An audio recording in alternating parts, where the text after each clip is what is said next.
క్రీస్తు జన్మదినాన్ని పురస్కరించుకొని ప్రపంచవ్యాప్తంగా దేశవ్యాప్తంగా కొన్ని వందల సంవత్సరాల నుండి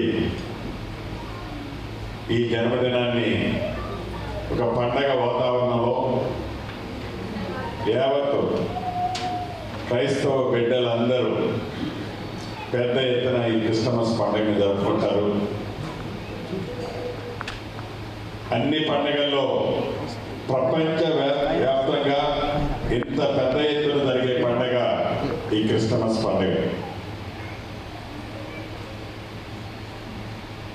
ప్రభువుని మీరందరూ, ఈ ప్రపంచంలో ఉన్న ప్రజలందరూ ఎలా నమ్మి విశ్వసిస్తారో,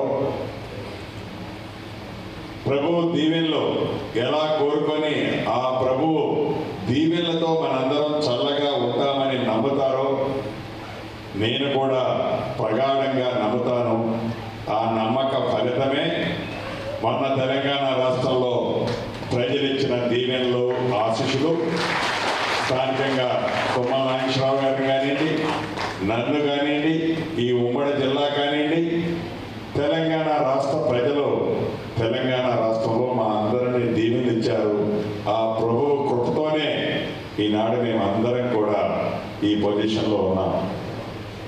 చైర్మన్ గారు అన్న యశ్వమన్న, అదే రకంగా సెక్రటరీ గారు సుధాకర్ అన్న, మిగతా కమిటీ సభ్యులందరూ ఉన్నారు. ప్రతి సంవత్సరం ఈ క్రిస్టమస్కి నూతన సంవత్సరానికి కూడా చాలా పెద్ద ఎత్తున ఇటువంటి ఏర్పాట్లు చేస్తుంటారు. వారిని, కమిటీ సభ్యుల్ని, చైర్మన్ గారిని, సెక్రటరీ గారిని, అదే రకంగా ఫాదర్స్ ఉన్నారు, చాలామంది పెద్దలు ఉన్నారు, ఆడబిడ్డలు, అన్నదమ్ములు అందరికీ మనస్ఫూర్తిగా మరొకసారి మీ అందరికీ క్రిస్టమస్ శుభాకాంక్షలతో పాటుగా అడ్వాన్స్గా నూతన సంవత్సర శుభాకాంక్షలు కూడా తెలియజేస్తూ, ఈ క్రిస్టమస్ శుభ సందర్భంలో మీకు ఒక్కటి చెప్పదలుచుకున్నాను.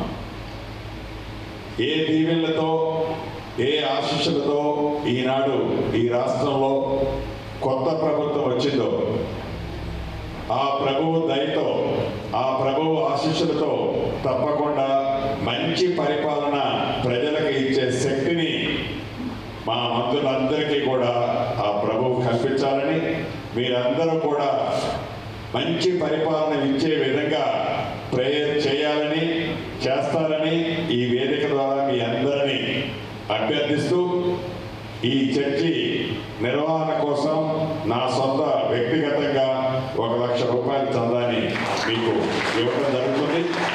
అంతేకాదు భవిష్యత్తులో ఈ చర్చే కాదు, ఈ ఉమ్మడి జిల్లాలోని అన్ని చర్చిలు, అటు తుమ్మల గారు, నేను, బట్టి గారు అందరం మంచి చేసే దాంట్లో మేమందరం ముందుంటాం. అన్ని రకాలుగా మీకు అండదండలుగా ఉంటాం. ఆ ప్రభువు దీవెనలు, ఆశీస్సులు, మీ దీవెనలు, ఆశీస్సులు మా అందరికీ, ఈ ప్రభుత్వానికి ఉండాలని మనస్ఫూర్తిగా మరొకసారి మిమ్మల్ని అభ్యర్థిస్తూ, ఇంత మంచి కార్యక్రమానికి మమ్మల్ని ఆహ్వానించినందుకు మనస్ఫూర్తిగా కృతజ్ఞతలు కూడా తెలుపుతూ సెలవు తీసుకుంటున్నాను. Thank you very much.